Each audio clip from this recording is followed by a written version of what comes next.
சர்வதேச அகதிகள் தினம் இன்றாகும். சர்வதேச அகதிகள் தினத்தினை முன்னிட்டு நியூஸ் ஃபர்ஸ்ட் கொண்டு வரும் விசேட தொகுப்பாடு. சர்வதேச ரீதியில் யுத்தம் காரணமாக அகதிகளாக இடம்பெயர்ந்தவர்களின் எண்ணிக்கை மிக அதிக அளவில் பதிவாகியுள்ளதாக ஐக்கிய நாடுகள் சபை தெரிவித்துள்ளது. சர்வதேச அகதிகளுக்கான தினத்தை முன்னிட்டு ஐக்கிய நாடுகள் சபை வெளியிட்டுள்ள அறிக்கையில் இந்த விடயம் தெரிவிக்கப்பட்டுள்ளது.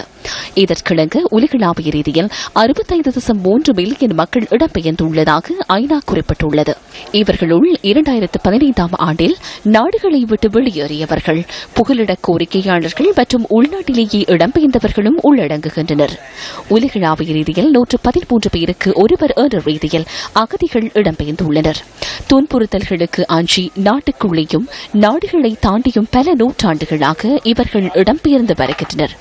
ரோமாபுரி பேரரசு விழுந்த போதும் பலம் பொருந்திய உலக நாடுகள் முதல் 2ஆம் உலகப் போரின் போதும் வியட்நாம் போர், இழப்போர் வரை மக்கள் அகதிகளாக்கப்பட்டனர் என்பது போரின் உக்கிரத்தை எடுத்துரைக்கின்றது.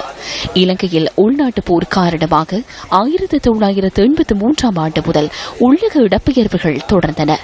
இலங்கையில் ஏற்பட்ட உள்நாட்டு போர் காரணமாக இலங்கை தமிழர்கள் இந்தியாவில் அகதிகளாக தஞ்சம் புகுந்தனர்.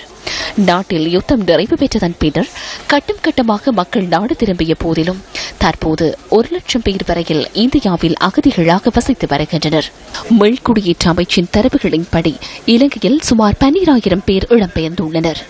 வடமாகாணத்தில் 11,600 குடும்பங்கள் சொந்த நிலத்துக்கு செல்ல முடியாத நிலையில் அகதி முகாம்களிலும் உறவினர் வீடுகளிலும் வசித்து வருகின்றனர். இவர்களில் 1068 குடும்பங்களைச் சேர்ந்த 3,759 பேர் தெல்லிப்பளையில் உள்ள 31 முகாம்களிலும் வவுனியாவில் உள்ள ஒரு முகாமிலும் வசித்து வருகின்றனர். உள்நாட்டு போர் காரணமாக 1990ஆம் ஆண்டு யாழ் மாவட்டத்தின் காங்கேசன்துறை, பலாலி, தெல்லிப்பளை, மயிலட்டி, வசாவிளான் ஆகிய பகுதிகளைச் சேர்ந்த மக்கள் சொந்த நிலத்தினை விட்டு இடம்பெயர்ந்தனர். நல்லாட்சி அரசாங்கத்தினால் உயர் பாதுகாப்பு வலயங்கள் விடுவிக்கப்பட்ட இந்த பகுதி மக்கள் பகுதியளவில் குடியேற்றப்பட்ட போதிலும் அனைவருக்கும் சொந்த காற்றினை சுவாசிக்கும் சந்தர்ப்பம் கிடைக்கவில்லை. வடக்கில் இடம்பெயர்ந்த மக்களை 6 மாத காலத்துக்குள் மீள்குடியமர்த்துவதாக ஜனாதிபதி தெரிவித்து இன்றுடன் அந்த காலக்கெடு முடிவடைந்த நிலையிலும் சொந்த நிலத்துக்கு செல்லும் வாய்ப்பு இந்த மக்களுக்கு இதுவரை கிட்டவில்லை. சாப்பாடு செலவு, பள்ளிக்கிற செலவு ஒன்றும் என்னால பாக்கலாம் கிடக்கு. சரியோ மேத்திரி வாழா வரைக்கும் நாங்க நம்பி போட்டுறாங்களே அவர் ஓட்டு 6 மாதத்துக்கு எங்களோட ஊருக்கு விடுறேன்னு சொல்லி 6 மாதத்துக்கு எங்களை ஊருக்கு விடவே இல்லை. ஏன்டா அவர் முகாமுக்கு வந்தவர், எங்கட முகாமுக்கு வந்தவர், கோணப்புல முகாம் நிலமுறைக்கு வந்தவர். நேரடியாக 6 மாதத்துக்கு உங்களோட பிரச்சனை முடிக்காண்டு 58 குடும்பத்துக்கும் 3 டோய்லெட். அந்த டோய்லெட்ல 53 குடும்பம் விடிய காலமே லைன்ல நிக்கிறோம். நாங்க இனி யாரை நம்புறாது? இனி ஒரு எலெக்ஷன் வந்தால் அது 48 முகாமுக்கும் ஒரு தரம் வராதீங்க. அத்திப்பட்டு கிராமம் மாதிரி நாங்க செத்து போறோம். 6 மாத காலத்துக்கு விடுறேன்னு சொல்லிவிட்டு மாற்றி போட்டார். என்ன முதல்ல முடிவுன்னு சொல்லல. ஆனால் போய் திரும்ப மக்களா நாங்களா விளக்கிட்டு சாகம் வர உண்ணாவிரம் இருந்து ஒரு போராட்டம் ஒன்று செய்ய போறோமுங்கோ.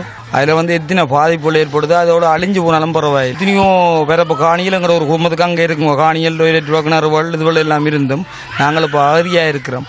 90ஆம் ஆண்டு வெளிக்கிட்டு 26 வருஷமா நாங்கள் இந்த முகாம் பாக்கியே வாழ்ந்து கொண்டிருக்கிறோம். எங்களுக்கு அவையல் எங்களை விடுற விட்ட வாடு இல்லை. இப்படியே விடுற சொல்லி போட்டு விடாமையே இருக்கணும்.